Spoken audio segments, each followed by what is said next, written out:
right, so why does allowing you to be somebody else, why does that matter? We can sort of see why the first three did. Why in the world does being someone else matter? Well, for one, we hear a lot about engagement. People really do like to be somebody else.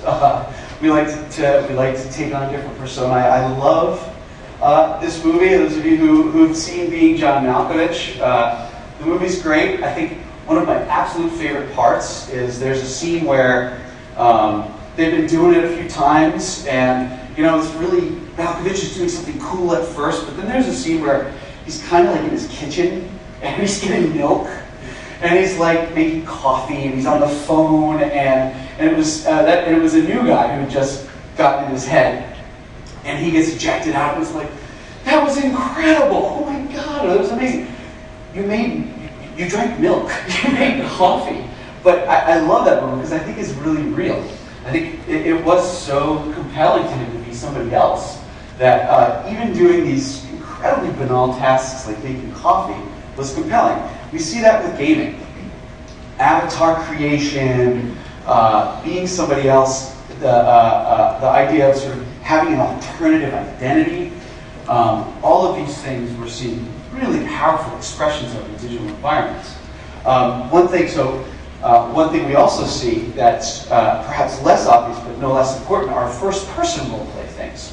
So in this case, you're not creating your own avatar like in World of Warcraft or other games like that. You're already put into a certain role. In this case, this is, for me, and I think for anybody, digital education and gaming, one of the forefather games for all of us. This is Where in the World is Carmen Sandiego. And it's really great. So how do you learn? The goal of Carmen Sandiego, for those of you who have never seen it, is to teach geography, for students to learn geography. Before this game, how did you do it? You looked at a map, had to memorize where things are in relationship to each other, where the oceans are, you identified things, maybe you wrote them down, stuff like that. This changed all that. The student is a world sort of spy hunter. And we've got this French guy here with the beret. It wasn't the most delicate in terms of stereotypes. This French guy with the beret is one of the spies I'm going to hunt down. Essentially, I've gone from learning geography by looking at a map to playing James Bond. This game was so wildly successful in its day that it spawned 3 or so sequels, a board game, a PBS show. I mean, what video game has, they spawn a lot of movies now, but they actually spawned a PBS show. Wildly successful game. A big part of it is the gameplay was fun. It was educational, but also you got to play this really cool role.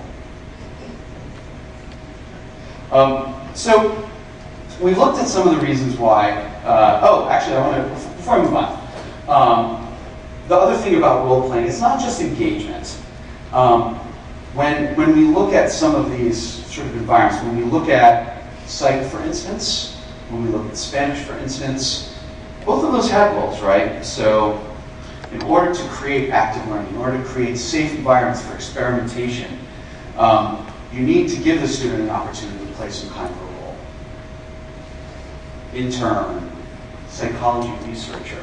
When you start to equip students with the expectation to role play, when you use the idea of role play as a framework for your learning, it allows you to cover a whole lot of things. So accounting can now be about owning a business and balancing the books.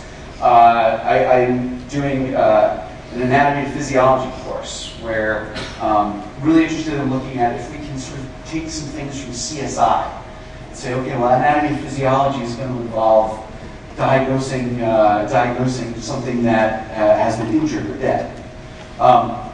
So that's the other thing that's really, really, really important about role playing. It allows you to put students into a whole variety of these really great environments of learning. So those are some four things about why digital learning and specifically storytelling inside of digital learning matters.